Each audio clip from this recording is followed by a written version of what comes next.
libre. Ito sa may simbahan ng Muntinlupa. Ayun, nagpila kami.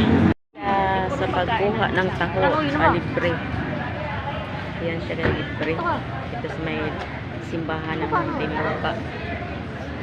Ate Craig, wala. Sa kanya yan naka-assign yung photo. Pila. Tapos meron pa siya inilagay sa GC na. Ayan po guys, libre.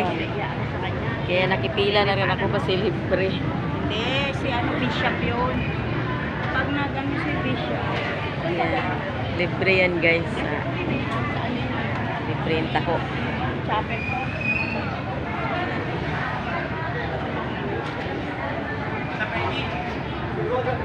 Assign yan. Kami man. Ayan, malapit na kami. Ang haba kasi ng pila. Taho. Malapit na. Practice tayo mamaya. Libre yan? Oh, Practice libre. tayo.